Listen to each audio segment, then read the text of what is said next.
अस्सलाम वालेकुम स्टूडेंट्स, कैसे हैं आप सब? उम्मीद है बहुत अच्छे होंगे। अभी आपके सेंटर्स हो रहे हैं, फिर इंशाल्लाह प्री बोर्ड होगा, फिर एनुअल पेपर्स हो जाएंगे। तो अभी से आप पढ़ना स्टार्ट करें। एमसीक्यूज करते हैं चैप्टर 6 के। इम्पोर्टेंट चैप्टर है आपका, पेपर्स भी आने वाले हैं, उसकी तैयारी भी करेंगे इंशाल्लाह मिलके। Principle of flotation helps us to find velocity के लिए होता है। फ्लोटेशन से बॉडी का पेरेंट वेट जो है वो ज़ीरो होता है। इससे हम ऑब्जेक्ट की टर्मिनल वेलोसिटी को डिटरमिन कर सकते हैं। Flotation helps us to find velocity. अब यहाँ पे प्रिंसिपल ऑफ फ्लोटेशन होता है क्या बेसिकली? ये आपके पास आर्किमिडीज प्रिंसिपल है। शिप्स के बारे में पूछ लेते हैं, सवाल आ जाता होता है। अभी रिसेंटली ये सवाल आया था शिप्स का कि किस प्रिंसिपल के तहत ये आपकी जो शिप्स हैं वो मूव कर रही होती हैं, या सबमरीन्स के बारे में पूछा जाता है। ठीक है, वो आर्किमिडीज प्रिंसिपल है। According to Archimedes principle, the upthrust of an object is equal to weight of the displaced liquid. ये आपके पास डेरिवेशन है वहाँ पे, उसमें एक ये मेन हेडिंग भी दी हुई है, बोल्ड करके लिखा हुआ है। ठीक है, इस पे आप हम हमेशा डिस्प्लेस्ड लिक्विड के वेट के बराबर होता है। ठीक है, अब थ्रस्ट होती है, फोर्स हमेशा किसकी इक्वल होती है? रो जी एच की इक्वल। फिर है स्टोक्स लॉ। स्टोक्स लॉ को हम वो भी कहते हैं, क्या नाम था यार, ड्रैग फोर्स। ठीक है, तो ये दोनों सेम होती हैं। Moving with the constant velocity, F T is equal to 6 pi R eta. ठीक है, स्टोक्स लॉ टर्मिनल वेलोसिटी पर अप्लाई होता है जहाँ एक्सेलरेशन जीरो होती है। ये आपने ध्यान रखना है, इसके बारे में भी ये पूछा जाता है स्टोक्स लॉ में। वेलोसिटी जब अप्लाई होती है तो एक्सेलरेशन की वैल्यू कितनी आती है। ठीक है, फिर है two identical spheres drops fall with terminal velocity 20 centimetre पर सेकेंड। यहाँ पे 20 सेंटीमीटर पर सेकेंड दिया है, इसको आपने मीटर में करना है। अगर यहाँ पे एमसीक्यूज में सेंटीमीटर ना हो तो मीटर में आपने कन्वर्ट करना है, फिर उसको सॉल्व करना है। अगर न्यूमेरिकल आपको आता है शॉर्ट में या लॉन्ग में तो आपने मीटर में कन्वर्ट करना है पहले, उसके बाद आप करेंगे। If they combine into one drop, terminal velocity का आपने उधर देखा था, ब्लड का था। ठीक है, वहाँ पे ब्लड था और वाटर का था जब ब्रेन आ रही होती है उस टाइम। तो यहाँ पे हमारे पास 20 सेंटीमीटर उसकी दी गई है वेलोसिटी, टर्मिनल वेलोसिटी। तो उसके पास आपके पास फॉर्मूला होता है, वेलोसिटी इन्वर्सली प्रोपोर्शन होती है आर स्क्वायर के, सॉरी डायरेक्ट रिलेशन होता है। तो अगर आर डबल होगा तो वेलोसिटी वी डबल होगी, 4 टाइम्स हो जाएगी। ठीक है, तो यहाँ पे आपके पास 20 सेंटीमीटर है और नई वेलोसिटी कितनी बनेगी, तो ये फॉर्मूले में पुट करके आंसर हमारे पास आ जाता है 32 अप्रोक्सीमेटली होता है, क्योंकि वहाँ पे आपके पास जो फॉर्मूला है वो होता है 9। अच्छा, तो आपके पास इसका जो फॉर्मूला होता है वो 2 रो जी आर स्क्वेयर ओवर 9 ईटा का होता है ना।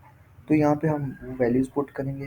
पहले तो आपने वो लेनी है टर्मिनल वेलोसिटी, एक दी हुई है, दूसरी हमने फाइंड करनी है। तो रेडियस उसका सेम है। ठीक है, वो इस तरह सॉल्व करेंगे। नेक्स्ट है viscous force on a falling sphere is, viscous force कितनी होती है आपको पता है, जो आर होता है वो डायरेक्टली प्रोपोर्शन होता है। और ये देखें फॉर्मूला स्टोक्स लॉ का या ड्रैग फोर्स का, एफ डी वैसे होता है is equal to 6 pi R V, या ईटा होता है 6 पाई आर वी ईटा। तो यहाँ पे हमारे पास डायरेक्टली प्रोपोर्शन है, रेडियस भी डायरेक्टली है, वॉल्यूम भी डायरेक्टली है। ठीक है, वेलोसिटी सॉरी, बेसिकली वी जो होता है ना वो स्मॉल में लिखेंगे वेलोसिटी के लिए, कैपिटल वी जो है वो वॉल्यूम को शो करता है। नेक्स्ट है two men drops reach earth with terminal velocity ratio 4:9 है। 4:9 है, तो अभी हमने इनका लेना है और रेडियस लेना है। तो रेडियस निकालने के लिए हम अंडर रूट लेंगे, दोनों का अंडर रूट लेंगे, 4 का 2 आएगा तो 2 पहले आ गया, फिर 9 का लेंगे 3 बाद में आएगा। इसका आंसर बी है, 2:3। नेक्स्ट है liquid flows through a pipe, diameter इसका 10 सेंटीमीटर है, वेलोसिटी 9 सेंटीमीटर पर सेकेंड है, डायमीटर डिक्रीज कर रहा है 6 पे, और न्यू वेलोसिटी हम फाइंड करेंगे। तो A1 V1 is equal to A2 V2, ये हमने लेना है इक्वेशन ऑफ कॉन्टीन्यूटी से। ठीक है, सारी 3 चीज़ें गिवन है, एक फाइंड करनी है। तो V2 हमारे पास आ जाती है A1 V1 divided by A2। तो A कितना है हमारे पास, 10 और 9, इन दोनों को मल्टीप्लाई कर लेंगे। डिवाइड कर देंगे 6 के साथ। ठीक है, फिर हमारे पास आंसर 25 सेंटीमीटर के अराउंड अबाउट आ चुका। 6 को इस पे किया तो ठीक है। फिर है if area at point 2 is 3x v at point 1, what is the rotation of flow speed. तो यहाँ पे हमारे पास आ जाती है स्पीड डायरेक्टली प्रोपोर्शन होती है, इनवर्सली प्रोपोर्शन होती है एरिया के। अभी हमने देखा था कि A1 V1 is equal to A2 V2, तो वहाँ पे हमारे पास बनता है A is equal to 1/v constant. ठीक है, तो हम इसको लिख सकते हैं कि स्पीड जो है वो एरिया की इनवर्सली प्रोपोर्शन है। तो V1 हमारे पास 3v की आएगा। ठीक है, 3v के इक्वल आ जाएगा। फिर है नेक्स्ट हमारे पास with increase in temperature velocity of liquid and gases respectively। Temperature increase करेंगे विस्कोसिटी पे क्या इफेक्ट है और गैस पे क्या इफेक्ट है। ओके, तो आपके पास अगर लिक्विड है उसकी विस्कोसिटी डिक्रीज होती है और गैसेस में इंक्रीज हो जाती है। ठीक है,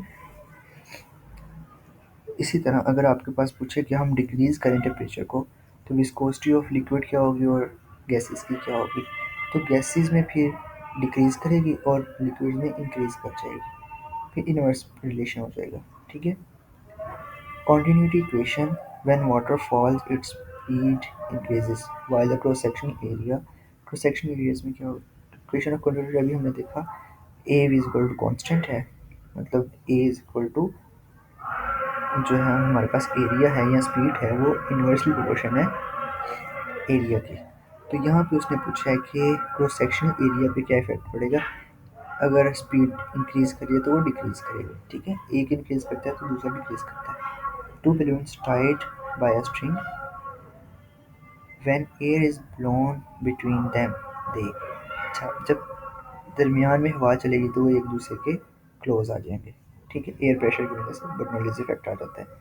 fast air between balloons is equal to low pressure is equal to they move closer. अब आप एक्सपेरिमेंट करें, दो बैलून्स लें, बढ़ते वगैरह आएगी किसी ना किसी की, तो वहाँ पे आप दरमियान में हवा चलाएं या अपने मुंह से हवा भरें तो आपको फील हो जाएगा एक दूसरे क्लोज आ जाएंगे।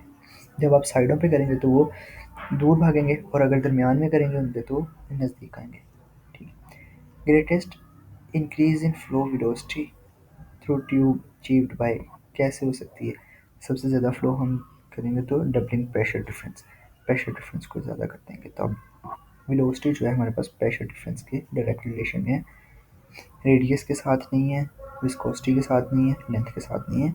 वेलोसिटी हमारे पास प्रेशर के डिफरेंस में आ जाती है। ये हम लेंगे उसमें बर्नौलीज इक्वेशन में। और वेंट्रीमीटर का जो था वो एरिया के साथ था। फिर नंबर 3 पे टॉर्सली थ्योरम था, वो यूज़ हुआ है यहाँ पे। वेंट्री इफेक्ट इज ऑब्जर्व्ड व्हेन वेंट्रीमीटर कब होता है, जब फ्लूइड फ्लो थ्रू कंस्ट्रिक्शंस कंस्ट्रिक्शंस में हाई स्पीड होती है, प्रेशर लो होता है, तो वो वेंट्रीमीटर होते हैं हमारे पास। ठीक है, diameter of nozzle is 4 centimetre. 4 centimetre है तो रेडियस इसमें कितना होगा, 2 होगा। D U by two equal to R होता है। तो वाटर वेलोसिटी राइज 4 टाइम्स अगर राइज कर रही है तो नया डायमीटर क्या होगा। तो यहाँ पे भी हम वो लेंगे क्वेश्चन ऑफ कॉन्टिन्यूटी।